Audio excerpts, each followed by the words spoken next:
कोई real life incident नहीं है। एक्चुअली क्या था कि मैंने कुछ केसेस सुने थे दिल्ली में 2018 में करीब 400 रिहैब सेंटर सेंट्रल गवर्नमेंट ने और यूपी गवर्नमेंट ने मिलकर बंद किए थे, जिनका रीज़न ये था कि वहाँ पे जो पेशेंट जाते थे जो नशे से बहुत ज़्यादा पीड़ित होते हैं, जो वो पेशेंट को भेजा जाता था, उनके फैमिली मेम्बर्स उनको भेजते थे, तो उन ज़्यादातर केसेस ऐसे थे जहाँ पे उनको अंदर मोलेस्ट किया जाता था, उनको मेंटली टॉर्चर दिया जाता था और उनके साथ ऐसी ऐसी एक्टिविटीज़ होती थी जो बता पाना भी मुश्किल होता है। तो कोई रियल लाइफ इंसिडेंट नहीं था, बस एक थॉट था जो मैंने न्यूज़पेपर में पढ़ा था और वहाँ से मैंने इस कंसेप्ट को उठाया था और फिर इसको डेवलप किया हम लोगों ने। और ये जानना चाहूँगा, रियल लाइफ इंसिडेंट नहीं बोल रहे हैं आप, मतलब आपने फेस नहीं किया है लेकिन आपने वो जानकारी हासिल की और जानकारी हासिल करने के बाद रिसर्च भी किया होगा, तभी आप ये प्रोजेक्ट कर रहे हैं। हाँ, तो ये बताइए, गवर्नमेंट के रिहाब सेंटर्स पे आप एक इशू क्रिएट कर रहे हैं, तो आगे चल के आपको क्या लगता है कि कंट्रोवर्सी क्रिएट होने का चांस नज़र आ रहा है कि नहीं? मुझे पर्सनली कोई कंट्रोवर्सी क्रिएट नहीं करनी है, लेकिन जो इशू है, जो प्रॉब्लम है, मुझे बस वो एक तरीके से प्रेजेंट करना है। जैसे कि आप लोग, बहुत सारी फिल्में बनी हैं जिसमें रिहैब सेंटर के अंदर लड़कियों को मॉलेस्ट किया जा रहा है, उनके साथ रेप हो रहा है, कैसी लड़कियां पॉलिटिशियंस के पास सप्लाई की जाती हैं, जैसा बहुत सारे केसेस ऐसे हैं और बहुत सारी फिल्मों में ऐसा दिखाया गया है। तो गवर्नमेंट से मेरा कोई इसमें इन्वॉल्वमेंट नहीं है, लेकिन जो प्रॉब्लम है रिहैब सेंटर की, बस उसे दिखाने का है। ऐसा नहीं कि सारे रिहैब सेंटर बेकार होते हैं, लेकिन जो प्राइवेट अथॉरिटीज रिहैब सेंटर खोलती है गवर्नमेंट का अप्रूवल लेके, तो कुछ नहीं, ज़्यादातर रिहैब सेंटर में ऐसी प्रॉब्लम्स आती हैं। आपका जो टॉपिक है ये गर्ल्स के बजाय बॉय पे केंद्रित है, उसमें आप जो आपका सब्जेक्ट है वो कहीं ना कहीं एक जो छुपी हुई बात है उसको उजागर कर रही है। तो फिल्म आने के बाद समाज पे क्या प्रभाव पड़ेगा इसका?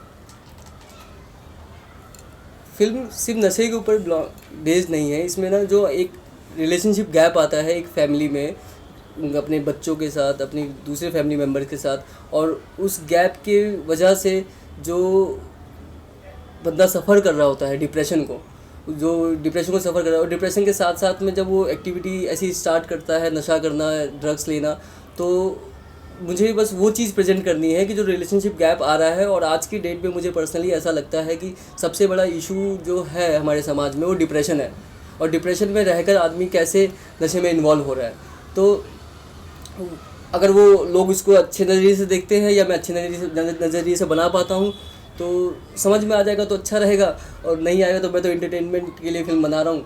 अपने पर्सनली जो मेरा पर्सनल थॉट है, जो मेरा पर्सनल एम्बिशन है, मैं उस पॉइंट ऑफ व्यू से फिल्म बना रहा हूँ, जो थोड़ा बहुत मिर्च मसाला ऐड करके लोगों को अच्छे गाने दिखा के, थोड़ा अच्छा सिनेमा दिखा के, अगर मैसेज अच्छा लगता है तो ठीक है, नहीं तो भाई फिल्म तो बना ही रहा हूँ मैं। सर, लास्ट टाइम जो आपकी प्रोजेक्ट रिलीज हुई थी 2015 में, 6 साल हो गए, आई मिस्टर मदर, वो भी एक डिफरेंट ही कॉन्सेप्ट था और लक ये था कि अमिताभ बच्चन जैसे सेलिब्रिटी ने उसकी भी तारीफ की थी, प्लस आमिर खान को भी आपने प्रोजेक्ट के लिए अपील किया था। उसके बारे में बताइए, क्या कहना चाहेंगे कि वो प्रोजेक्ट भी कितना ज़्यादा आपके कैरियर के हिसाब से टर्निंग पॉइंट ऑफ व्यू था?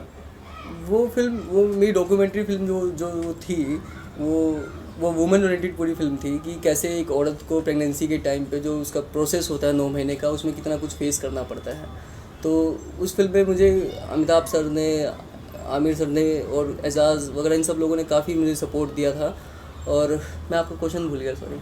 हाँ, तो ये कहना चाहूँगा वो भी टर्निंग पॉइंट कितना आपको लगा और कितना डिफरेंट था वो प्रोजेक्ट आपके हिसाब से? क्योंकि टर्निंग पॉइंट में सिर्फ इतना बोलना चाहूँगा कि वो फिल्म मैंने एज ए एक्टर मेकर बनाई थी, लेकिन उसके बाद मैंने असिस्टेंट काम करना शुरू किया था, तो मेरे लिए टर्निंग पॉइंट तो मैं बोल ही नहीं सकता वो प्रोजेक्ट मेरे लिए कोई टर्निंग पॉइंट था।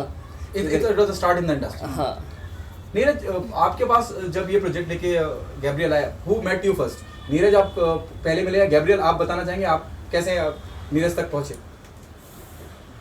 एक ज़्यादा डिटेल में ना बता पाए, मैं मुझे डिटेल में बताने में कोई प्रॉब्लम नहीं है। तो एक जो फिल्म मेकर होता है उसके लिए सबसे ज़रूरी चीज़ होती है सिनेमा में फाइनेंस और प्रोड्यूसर। अगर प्रोड्यूसर नहीं तो फिल्म मेकर का थॉट आप पहुंचा ही नहीं सकते। आप मुंह से बता के आप फिल्म नहीं सुना सकते किसी को, और ना ही लोग सुनेंगे फिल्म को।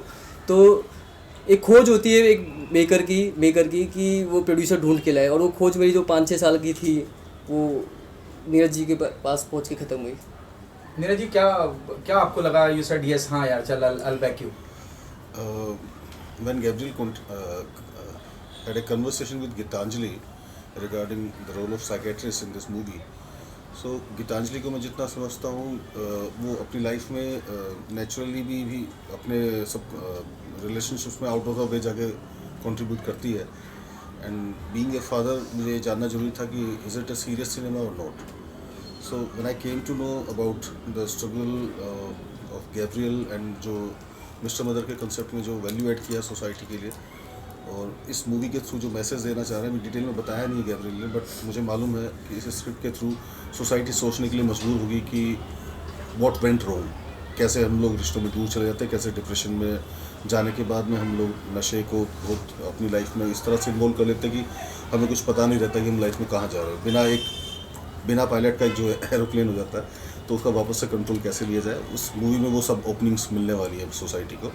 सो उसके बाद मेरा इन्विटेशन ये था कि आप मुंबई के साथ साथ उत्तराखंड में भी शूट करें।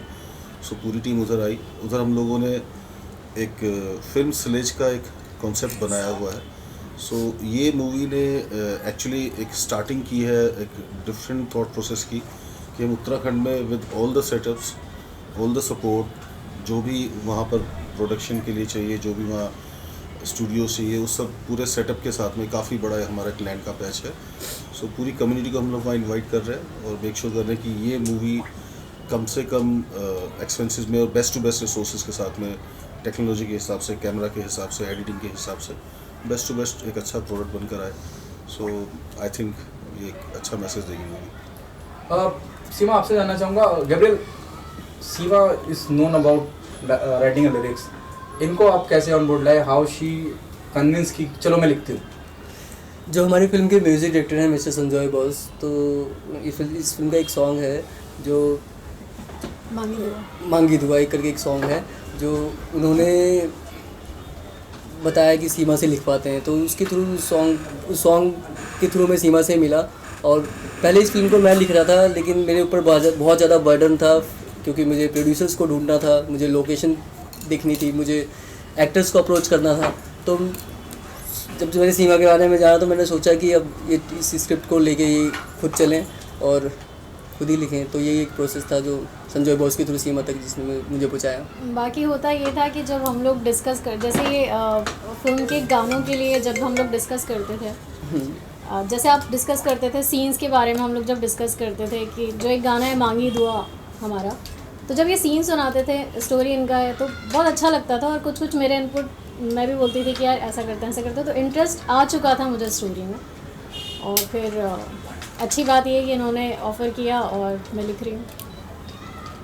Gabriel, being part of the film industry, last year आपने देखा कि कितना बड़ा एक न्यूज़ सिर्फ ड्रग्स को लेकर ही चल रहा था, एक नेगेटिव इन्वायरमेंट था, काफ़ी सारे सेलिब्रिटीज़ को बुलाया गया, क्वेश्चन किया गया, even Sushant Singh case is also somehow related to drugs thing. तो how far do you think that issue is so deep, the problem is so deep, अगर फिल्म इंडस्ट्री की बात करें खासकर? तो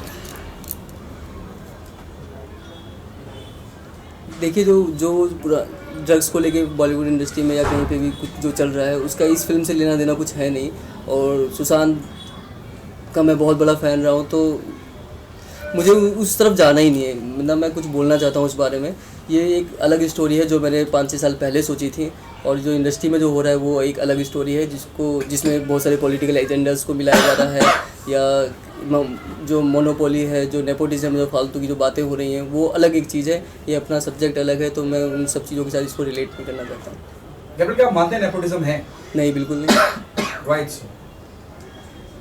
क्यों ऐसा लगता है आपको कि नेपोटिज्म नहीं? अच्छा, वर्ल्ड का सबसे बड़ा सुपरस्टार कौन है इंडिया, जो हमारी कंट्री से रिप्रेजेंट करता है? अमिताभ बच्चन, रणवीर खान, शाहरुख। तो जवाब आप ही के पास है। और हम लोग भी काम कर रहे हैं, तो जवाब आपके पास है। नीरज जी, आप कुछ कहना चाहेंगे? मेरा मानना कर्म प्रधान है। अगर डेडिकेशन है, किसी में कमिटमेंट है, तो उसका रास्ता कोई रोक नहीं सकता। हाँ, ये ज़रूर है कि अगर कभी भी कोई स्ट्रगलर रहा है और वो एक अच्छी पोजीशन पे पहुंच जाए, तो उसको थोड़ा सा एटीट्यूड और एरोगेंस में फ़र्क रहना महसूस ज़रूरी है। प्लस वो उस तरफ जाने के बाद में अपने स्ट्रगल को ना भूले, और जितने भी स्ट्रगलर्स हैं उनको रास्ता दे। तो उस तरफ से सपोर्ट की ज़रूरत है, और जिसने ठान लिया उसको कोई रोक नहीं सकता। ये तो अपने एक्सक्यूज़ हैं या पॉलिटिकल एजेंडाज हैं।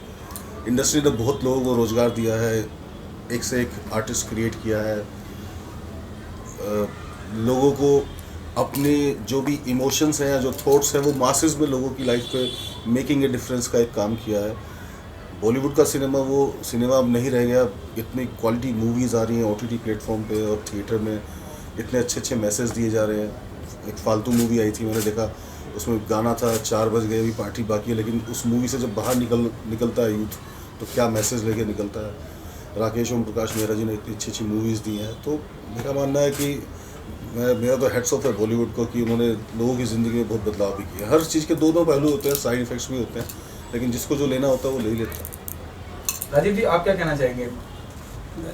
मैंने तो जब ये कहानी सुनी थी पूरी युवा वर्ग पे, एक तो जो नशे में मतलब एकदम लिप्त है, तो उसके लिए एक समाज को भी मैसेज जाएगा एक अच्छा इसके थ्रू कि इसकी क्या नुकसान है।